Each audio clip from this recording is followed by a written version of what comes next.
To the Point with Michael Williams. Good morning. It's a sprawling district covering Royal Palm Beach, Wellington, a part of Green Acres, all the way out to Pahokee and Belle Glade. And with Melissa McKinley term limited, 3 Democrats are facing off in the August 23rd primary for Palm Beach County Commission with safety, growth, and affordable housing on their minds. Republican Sarah Baxter is unopposed in the primary. We'll talk to her, of course, in the run-up to November. To the Democrats, Michelle McGovern, Sylvia Sharps, and Matt Wilhite. You're going to hear from all 3. We'll go in alphabetical order. First up, Michelle McGovern. I am a Latina working mom who has always found time to give back to the community. You and I know each other from the 18 years that I served as one of Senator Nelson's top advisors, and I'm proud of that record of success that we had both here in the local community and the record of success that I've had as a volunteer. You know, whether we're delivering expediting the dike at the Herbert Hoover Dike around Lake Okeechobee, or the work that I've done on the Education Committee in Wellington or the Homeless Coalition here in Palm Beach County. Just really proud of the work that I've done, and I'm ready to serve. What's your platform here? You've talked about a number of things: public safety, affordable housing. Give us a sense of what you would do as our next commissioner from that district, should you be elected. Yeah, I've spent a lot of time crisscrossing this district, the largest district in the county.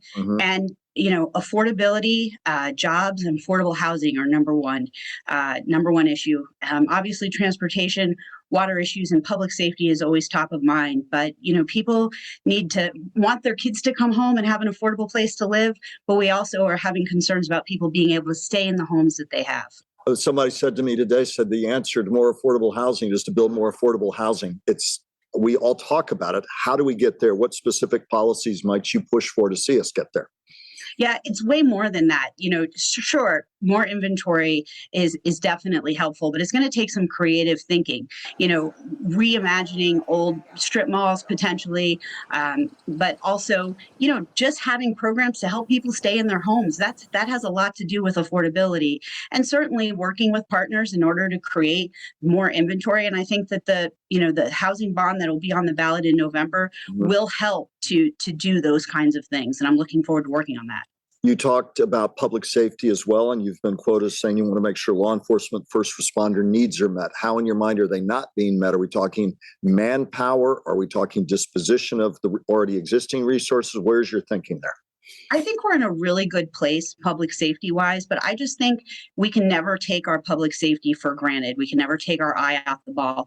I have no complaints. I just always am mindful of our first responders. I'm proud to be supported by the Police Benevolent Association, and, you know, always as someone who works in healthcare, care very much about those.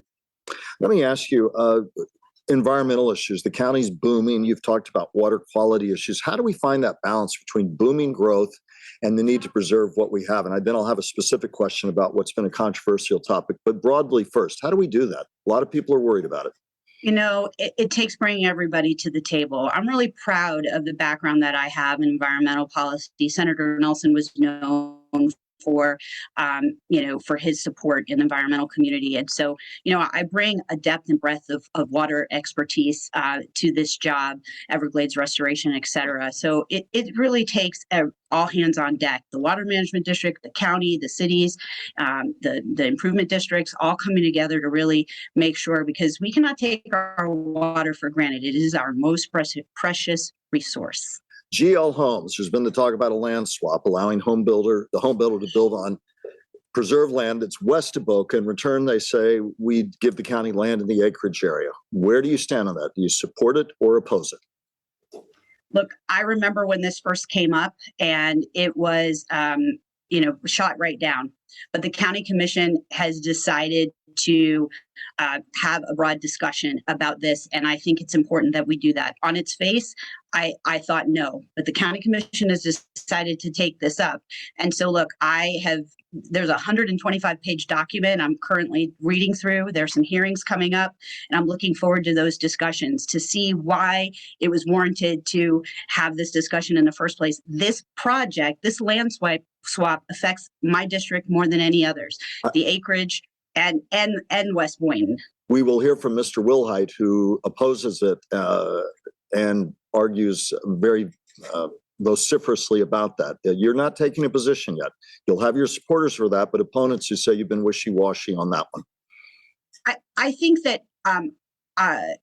my constituents want me to dig deep and to understand an issue completely. To say no without seeing the plan, I mean, the staff plan just came out, is irresponsible, and there are potential water ramifications that I think should be considered. And I think half the district is in favor of it, and half the district is opposed to it, and I think that all needs to be considered before taking a position. My next guest from the District 6 Democratic primary contest for Palm Beach County Commission, SYLVIA Sharps. My name is SYLVIA Sharps. I'm running to be a representative for the people, not the politics, while engaging in politics on the dais. I've been a public servant the majority of my life. I am a 31-year this year professional grant writer. I worked for Palm Beach County Utilities, successfully garnered a little over $100 million in grants. The $33 million of that built the Lake Region Water Treatment Plant, replaced infrastructure, built wells, so that the people in Belgrade, Pahokee, South Bay, Canal Point could have drinking water. The federal government said that the water shouldn't be bathed in, let alone drank. But of course, they didn't give us much money. They'll tell you about a problem, but they don't believe in funding it. So I was charged with the task of finding money to make it happen. Else. Yes. Let me ask you, moving forward, why are you running now? What are the issues you're running on right now? What, if elected, do you want to do for your district? What's most important to you? It's the housing affordability and the rental crisis that I see in my work on a daily basis. There's some senior citizens that I personally counsel that are losing their homes because they rent, and their rent has doubled. If you're on a fixed income, which they are, they can't afford to pay $2,000 a month. They don't have that much money. So that has to be dealt with. How do we deal with it? And I know it's an enormously complex issue. I understand that. But how do you begin to say we deal with that affordability crisis, the rental crisis? People can't rent, they can't buy. And I'm not going to solve it in a brief interview, but where do we begin to tackle it specifically? We specifically start to talk to the landlords. It's the landlords and the owners that make the decisions on how much rent is charged. And I honestly and sincerely believe, because I've done it before, I believe that if we communicate with them and let them know exactly what they're doing, unless they're just downright basic greedy and don't care, they may reconsider on raising the rents as much as they are. Would you want a law for that? Would you want to impose that by law or by persuasion? By persuasion to begin with. I'd rather not do law, mainly because they own those properties. And I know that they have expenses. You can't own anything without having expenses. But along with expenses, when you're renting and you have ownership of properties, comes responsibility and the ability to think about others in the condition that they're in. So how do you persuade them? Oh, well, actually, I did one. This gentleman, he had just bought a property. It was sold to him. He had just bought it. And he thought that, he needed to raise the rents because he kept reading that all these new people were moving to Palm Beach County. So he had dollar signs in his eyes. God bless his little heart. I can't call his name, but I love him now. I was mad at him at first. But he thought that he could make money if he wasn't looking at it as the people being affected, personally, or their circumstances. He wasn't looking at that. And so we had a long conversation, like over a week period. And I showed him, I said, you have these people, you may have to raise the rent some because you got to do some work on the apartments. But when you look at them individually and determine, do you want people in your houses or in your places that you're renting that are consistent in their payments? Or do you want to take a chance on just getting new people that may pay you 1 month and never pay you anything else? Because I apologize, Ms. Sharps. In our remaining time, there's been a debate about development in the ag reserve area that I've asked her. I'm asking other candidates. So support or oppose? I oppose. Because, briefly? Because there was a promise made. There was a law enacted. There was an ordinance. The county commission said, we're not going to do this. We're not going to allow this particular property to be developed.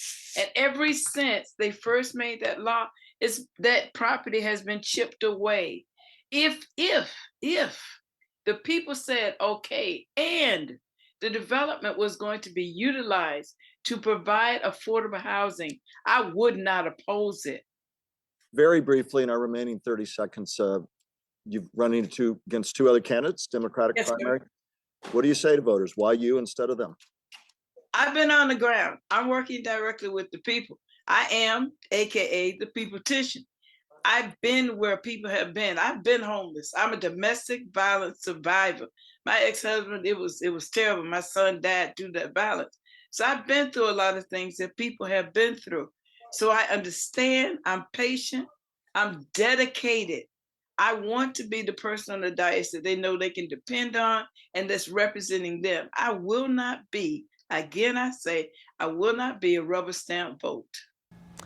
Next up, State Representative Matt Wilhite, vying to be the Democratic nominee for Palm Beach County's huge District 6 out west.